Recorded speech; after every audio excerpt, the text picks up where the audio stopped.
introduce our next award winner, Zephyr Teachout. Mike, where are you?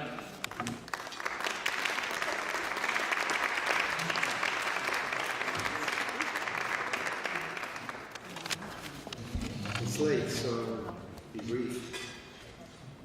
Although I was given no instruction, I'm here to provide an introduction to provide an appropriate shout out to the wondrous Zephyr Teachout. And this arises because the equally wonderful Common Cause has decided to honor her. So I must explain and in part infer why she is so deserving. And that is simple, as she is serving the very clear and focused public good for which Common Cause has always stood. Since it was founded when Zephyr was one,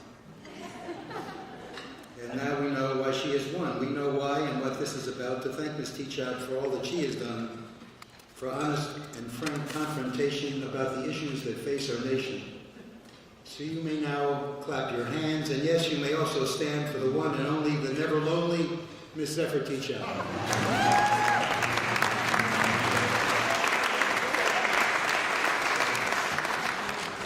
Wow, that was great.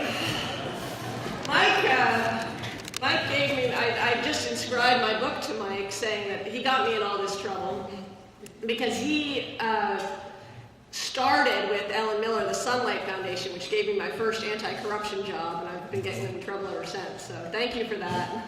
And also thank you to Laura, who, long before anybody else was paying attention, was trying to get me on her show. So it's wonderful to see you. And a huge thank you to Miles and to Susan, and then especially, and I would love her to stand, to Susan Lerner.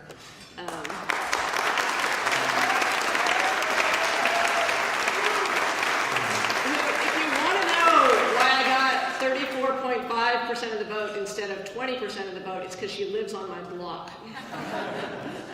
This woman is so smart and so strategic and punches so far above her weight that everything she touches feels 10 times bigger than the amount of money that gets put in the first place. So, I was thinking about my favorite John Oliver segment on Jon Stewart. It's over 10 years ago now where he was talking to John about words that have lost their meaning in the war on terror. I said, no, John, I can't do a British accent, especially when I have a cold. Let me try.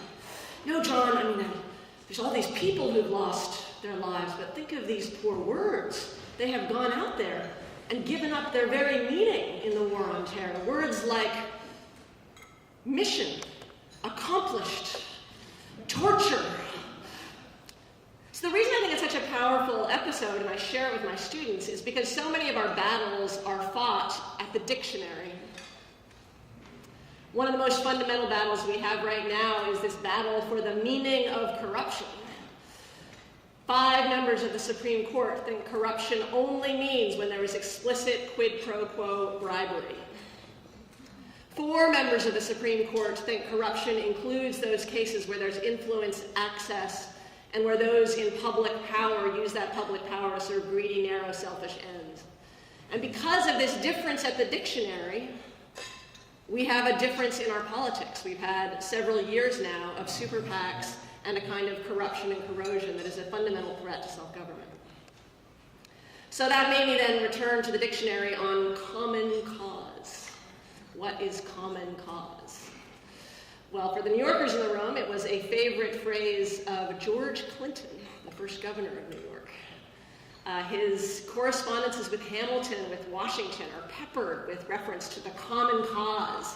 When he wrote the Public for the first time about the ratification of the Articles of Confederation, he ended with reference to the common cause.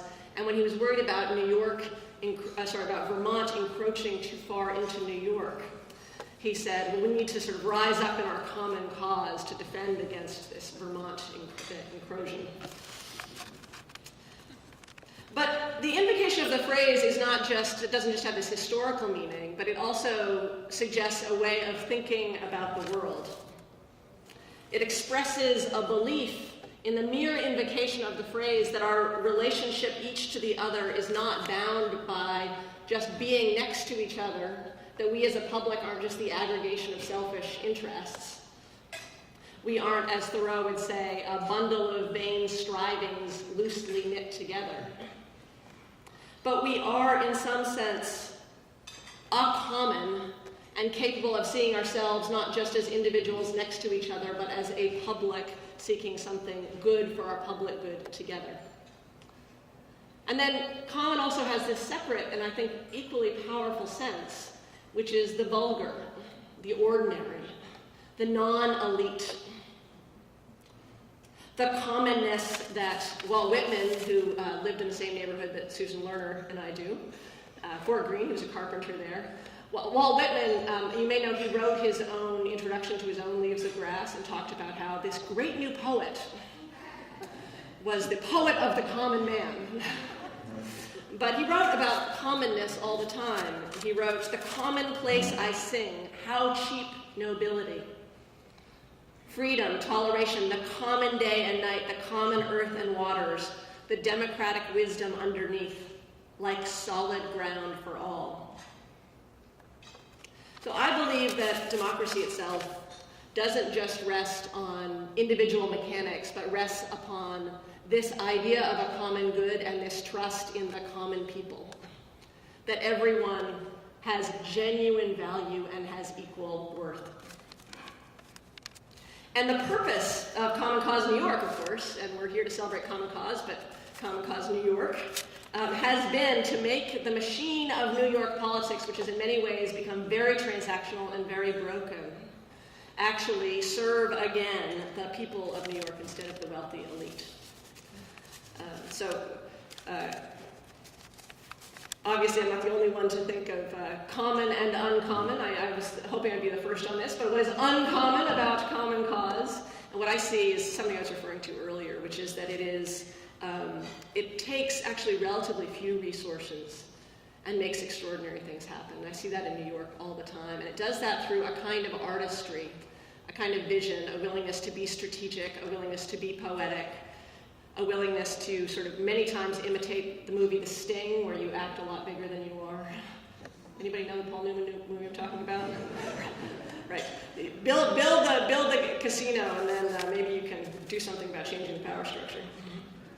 And I want to, just because I'm given this privilege of being later, to celebrate some of the things they've done and some of the work that I've seen.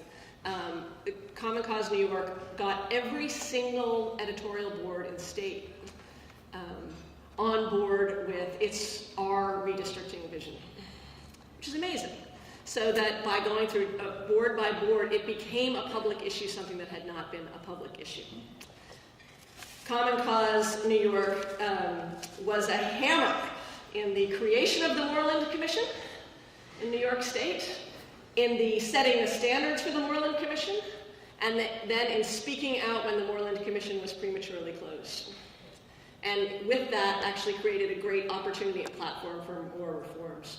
It's done so many other things. It's worked with the city council, with the assembly to make those bodies more transparent. It's sent volunteers into evacuation shelters after Sandy. It's worked on net neutrality and been an incredible leader in pushing for that throughout the country. But the issue which is nearest and dearest to my heart that Common Cause has been absolutely central in is in pushing for fair elections, publicly financed elections in New York State.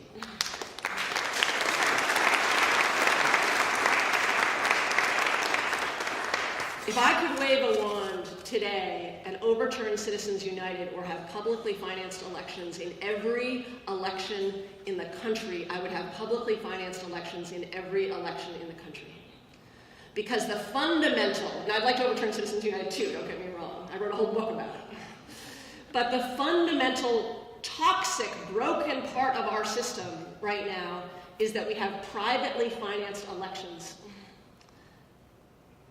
And because of that, we've always had privately financed elections. There's always been a problem with that, but it has changed in the last 25 years from a problem to a crisis.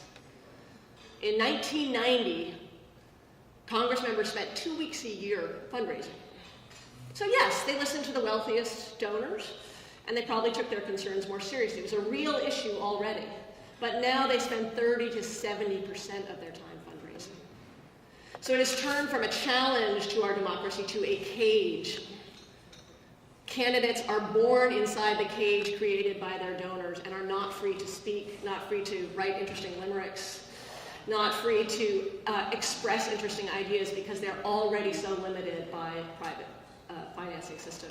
Now, I believe for a long time that New York State is the key to public financing in the country. I wrote an essay a couple years ago about April in New York, how April in New York could change the world, and I still believe that. New York City already has an extraordinary public financing system, which has led to not only a more openness in policies, but far more women running for office, far more minorities, and far more of a far broader base of people who are then donating to campaigns. But in New York State, if we could pass public financing in New York State, it would train the entire media in the country about how this works, that we have an option to private financing. It would train lots of ambitious politicians who then could go ahead and talk about why we need public financing on a national level. If we can pass it here, we can start a domino effect going to California and to states around the country, much like the domino effect that led to the secret ballot being adopted in the 1880s. There were state after state adopted the secret ballot after concerns about bribery in basically a 10-year period. So we can start that domino effect if we started here in New York. And New York has, because of the work of Common Cause, has a majority of citizens support public financing. That includes Republicans. Majority of Democrats, or basically all Democrats, elected officials, most of them say they support it. We should be able in 2016 to actually pass it in New York State. But the only way we're going to do it is by doing more than just looking at the polling, because the problem with taking on oligarchy is actually oligarchy itself, right? So we have to do more than just get to 70%, get to 80% in terms of the public, but actually do the work, do the organizing, do the rallies, do the reports, do the highly artistic strategy that this extraordinary New York Common Cause has been a part of. And I really look forward to being a part of that going forward, because I won't feel like I deserve this award until we have public financing in New York State.